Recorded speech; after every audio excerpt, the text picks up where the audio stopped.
बैठक ली गई ग्राम विकास अधिकारी द्वारा वीडियो द्वारा, क्या उद्देश्य है?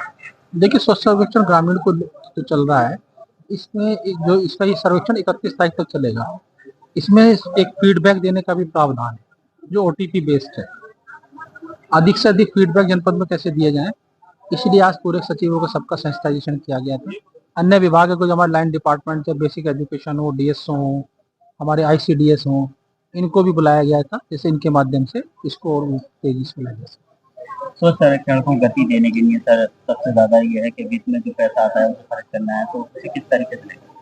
वो तो रूटीन प्रक्रिया है। उसी प्रक्रिया के तहत धनराशि खर्च होती है, गांव पंचायत में प्रस्ताव तो करती है, लेकिन धनराशि किसी गांव में अनावश्यक रूप से ना पड़ी रहे जिससे विकास कार्य बाधित हो, इसके लिए भी संस्था है। सर एक चीज ये देखने को मिलती है कि सचिव लोग जो है वो विकास कार्य में करना चाहते हैं, मगर प्रधान कुछ है जो वो रोकना चाहते हैं, वो ऐसा समझते हैं जैसे कि उनके अपना भी नहीं, ऐसा कहीं नहीं है। प्रधान गांव का निर्वाचित प्रतिनिधि है, विकास कार्यों के प्रति प्रतिबद्धता को लेकर निर्वाचित होता है, गांव के लोग उसे निर्वाचित करते हैं।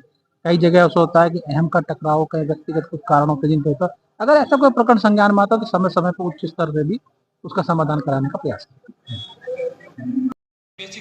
सत्येंद्र शर्मा जी ने स्वच्छ सर्वेक्षण ग्रामीण के विषय में बताया। ये कोई पहला अवसर नहीं है कि हम सब लोग स्वच्छ सर्वेक्षण ग्रामीण में ये फीडबैक का काम जो है कर रहे हैं। आप सब लोगों के माध्यम से, आप सब लोगों के सामूहिक प्रयास से ये काम विगत बहुत वर्षों से, कई वर्षों से चला आ रहा है।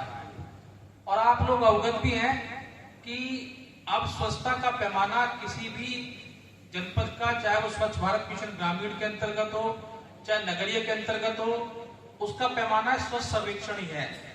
अभी आप लोगों ने देखा होगा कि स्वच्छ सर्वेक्षण नगरीय की भी जो रैंकिंग है, उसमें नगर निगम की जो रैंकिंग जारी हुई है, उसमें भी जनपद को बहुत अच्छी रैंक पूरे के पूरे प्रदेश में मिली है। देश में जनपद की जो स्वच्छता का जो पैमाना है नगरीय क्षेत्रों का है, उसकी बहुत उच्च स्तर तक प्रशंसा की गई है।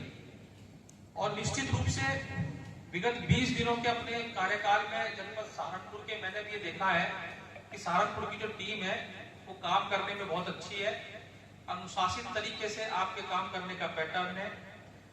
और अच्छा लगा कि जनपद में आके जब मैं आया तो मुझे लगा एक सकारात्मक माहौल है जनपद में काम करने का।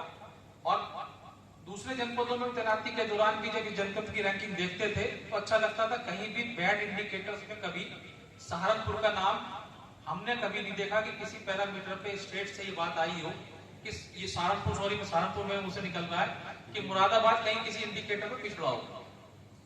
लेकिन ये थोड़ा सा कष्टकारी है कि अब मुरादाबाद इस सर्वेक्षण की अगर बात करें तो पिछड़ने लगा है। इस सर्वेक्षण की गंभीरता क्या होती है मैं थोड़ा सा पहले आप लोगों को बता दूं। विस्तार से इसका प्रोसीजर तो आप लोगों को बता दिया।